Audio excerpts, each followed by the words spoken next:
JonTron.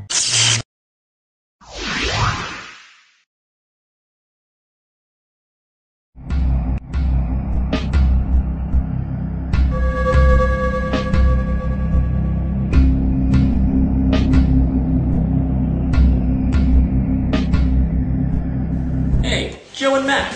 I remember this. Originally an arcade game that became a little-known yet botched SNES port made by the company Data East. Or Data Vice? I guess the voice actor was just having an off day. Alright, the line is Data East. Action. Okay, Jerry, the line's Data East. Data East. Try again.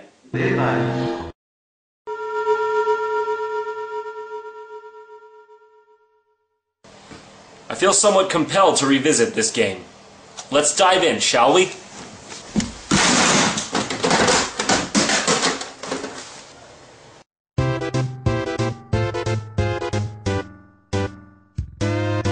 Now we get our first hint of characterization here as Joe and Mac mercilessly pummel each other in the background.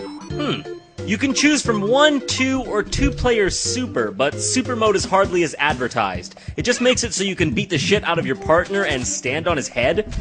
Real super. Let's just go with 1 player, shall we? John, can I play too? Oh, Jacques, you can't play. You don't have hands! Oh yes, to my surprise, this is something I often forget. I've always rather liked this game, but I have to say, it's one of those games, you know the kind? It seems like a game where the people making it didn't have much skill in programming. Everything's a bit stiff and weird. You've got your standard platforming stuff, B jumps and Y attacks. If you hold up and then jump, you do some sort of giant somersault. This comes in rather useful at times because of the game's rather difficult jumps, which you'll see later. You've got your standard affair of prehistoric enemies, pterodactyls, cavemen. As for weapons, you'll find them carved out of stone, and when you pick one up, it replaces the one you currently carry. We've got the weakest one now, the bone. That looks like a... Yeah, that appears to be a, Oh yeah, that's a dinosaur. Seems like he took a bit too much Ambien. Turns out that guy's actually the first boss. Pretty cool stuff. It's weird, with the bosses in this game, your attacks don't even make them flinch until they reach some sort of pain orgasm. Look at these asinine jumps, who designed this shit? That's the main problem I have with this game. It doesn't have that fluid Mario feel to it. It's got that stilted Castlevania feel. I think that ruins a lot of games that could have potentially been good, you know what I mean? It's not really even based off skill, it's just like, oh, you messed up? Haha, you lose a life! Not to mention, the continues are limited and the lives are scarce, so you need every last life you can get to beat the game. Well, who's this? I'm starving! I swear, when this boss gets hurt, he yells Pear. What's cool about Joe and Mac is that most of the game is centered around bosses. In fact, most levels are just a short stride that lead to a unique and fun boss battle. It's a nice departure from the standard formula that pays off in a lot of ways. One notable battle isn't even a boss at all, it's just a bunch of fish that make up one entire entity. Another nice thing is the variety in levels. Each one has its own art style, which enhances the overall feeling of diversity in the game. This is a pretty cool level, very atmospheric, and I like the music. This right here is pretty much the best weapon in the game, the wheel, but I like to think of it as a donut. When you have this thing, that's not the real enemy. That is. It'll replace your current weapon, like I said. And these bone clubs are everywhere for some reason. Gotta weave through this shit. Oh, fuck. Here's another example of a unique boss. Oh yeah, get some. Whoa, his tusk fell off? That's pretty raunchy. Holy shit, what the fuck? His trunk fell off? Oh, that's horrible. Great, you've done it. You've gored an innocent animal. Where do these girls come from anyways? Were they just waiting in the wings? They could just leave, it's not like anyone's forcing them to be there. Once again, the variety of levels is rather impressive. Hey, hold on a minute. That's just the boss's head from the first level stapled onto some balls. I guess they were running low on ideas. I swear, every boss in this game has like a chewing tobacco addiction or something, just watch.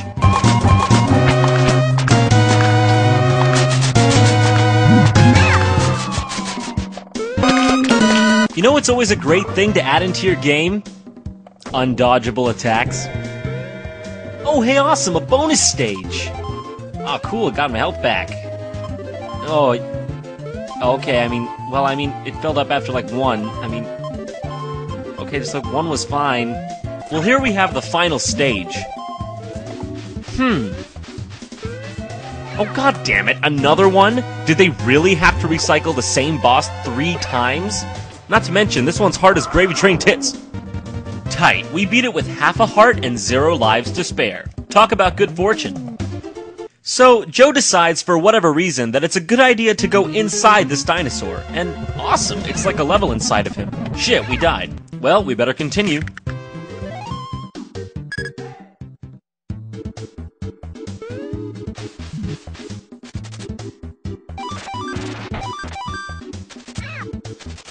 Oh, fucking wonderful. You don't get a midpoint save. You gotta do the whole thing in one run. Beat the dinosaur again, go inside, and get to the final boss. Which is a...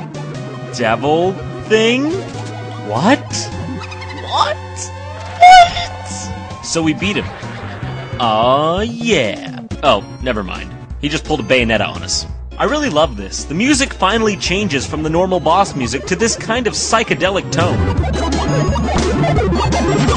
And the boss becomes really hard. There are no cheats for this game, so when I was a kid, it was always a real struggle actually getting this far. But when I finally did, it was sort of mystical. It's not so much that his animated sprite was so amazing in itself, it's just that the only way you could see him was to actually play this far. It's a pretty decent mix of challenge and fairness. You'll probably have to give it a few goes before you finally get it, but when you do... fuck yeah! So that was Joe and Mac. That's pretty much where things would come to a close, but I seem to recall one other game. John, it has returned. Data East actually made a sequel to Joe and Mac. In Japan, it was known as Joe and Mac 2, but in the English release, it was known only as Congo's Caper. As a kid, this caused a lot of confusion for me. I don't really want to revisit it, but...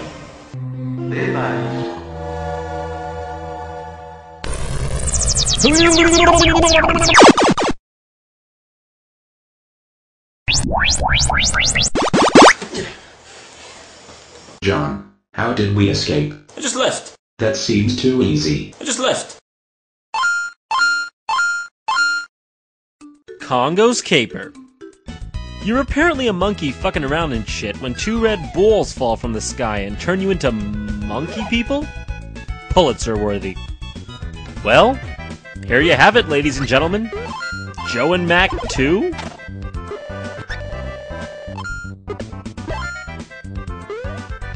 So, it's about cavemen, but where are Joe and Mac? They're not even part of this game. In fact, the graphics aren't even similar in any way. Congo, our main character this time, still has the high somersault, though. If he gets hit, he turns into a monkey. It's sort of a Super Mario thing. I always thought it was cool. Also, the enemies are basically just parallel universe versions of the ones from Joe and Mac. I have to mention, though, the controls this time around are quantifiably better. It feels like the programmers knew what they were doing. You've got a similar attack this time, but no power-ups. Just the club itself. I'm sorry, what? What's that about? I guess Data East had a good sense of humor.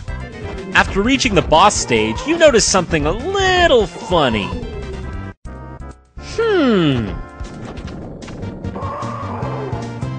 It's like the exact same boss! What is this game? Why does it exist?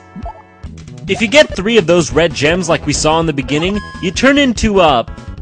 Flaming Congo? He can now take 3 extra hits before becoming a monkey and jump as high as Madonna's tits. After beating this familiar-faced boss, Congo goes inside of him. What? Why? Again? Was Joe and Mac just the pinnacle of ideas for them? They couldn't think of anything new? Data East, a company of cavemen, dinosaur bosses, dinosaur insides, and neck balls. Look at this boss. I think it's a girl. It's even similar to the last boss of Joe and Mac, but not nearly as cool. You club her in the vagina a few times and beat the first world. Who are these guys, the Nerd Brigade? To the comic book store!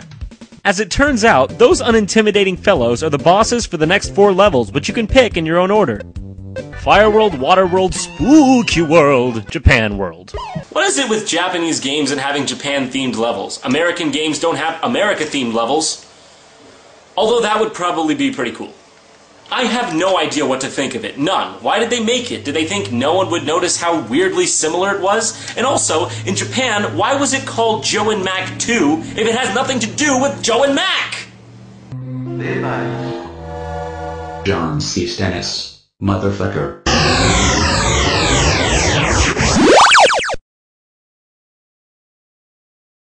You thought it was over, right? You thought it was done? Well, you'd be wrong. Ironically, there is a Joe and Mac 2. It's called Joe and Mac 3, Lost in the Tropics. It's nonsense. Utter nonsense. That's like making Home Alone, and then making its sequel, Honey, I Shrunk the Kids, but calling it Home Alone 2. They're both family movies, so it shouldn't matter, right? Then, making the real Home Alone 2, but calling it Home Alone 3. Lost in the Tropics. Where's the sense in that? It's notable that this game is far better than either of its predecessors in the technical area, but overall, it's just not as charming. This time around, the jumping is spot on, the awkward high somersault is gone, and the enemies actually respond to getting hit. It's got more of an adventure game style, and doesn't have a level select, just areas. Also, this time the donuts aren't weapons, they serve as a type of currency. There's not much more to be said about this game, except that an arcade sequel called Joe and Mac Returns was made. And also, there's an HD remake coming up for the Xbox Live Arcade, PSN, and PC soon. Yeah, I mean, that's pretty much it. Oh, you just left too? Yeah, I just left.